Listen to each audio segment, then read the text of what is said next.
রাজ্যে আটকে পড়া ১২ জন বাংলাদেশি নাগরিককে মঙ্গলবার যথাযথ প্রত্যাবর্তন প্রক্রিয়া মাধ্যমে ফেরত পাঠানো হলো নিজের দেশে।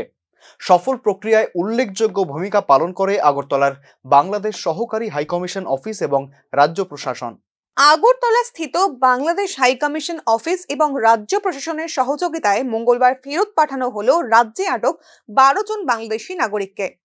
আটক নাগরিকদের ফেরত পাঠানোর গোটা প্রক্রিয়ায় বিশেষ উল্লেখযোগ্য ভূমিকা রেখেছে আগরতলা স্থিত বাংলাদেশ সরকারি হাইকমিশন অফিস।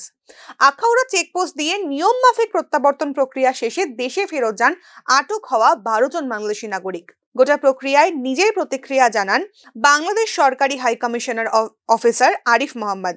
আরিফ মোহাম্মদ জানান, এই ধরনের অনাকাঙ্ক্ষিত ঘটনা রোধে দুই দেশের নাগরিকদের মধ্যেই সচেতনতা বৃদ্ধি করতে হবে।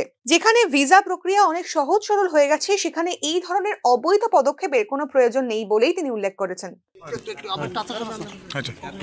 আজকে অনেকদিন পর আমরা বাড়ি যেতেছি ফ্যামিলির সাথে, আজকে দেখা করবো, খুব আনন্দ রাখতেছে আজকে। আমার নাম মোহাম্মদ রিয়াদ।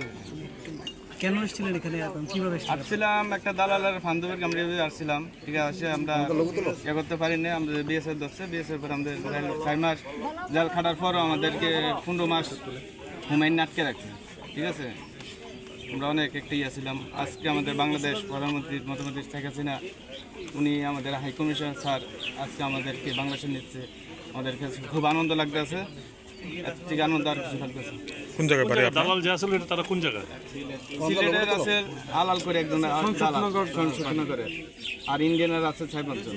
ওরে আমাদেরকে বিএসএফ এর থেকে নিয়ে ইয়ে করে দিয়েছে। আপনার বাড়ি কোন জায়গাতে? আমাদের বাড়ি চাঁদপুরে, কুমিল্লা চাঁদপুরে বাড়ি। কত টাকা লাগে এরকম ভাবে আইতে আপনারা?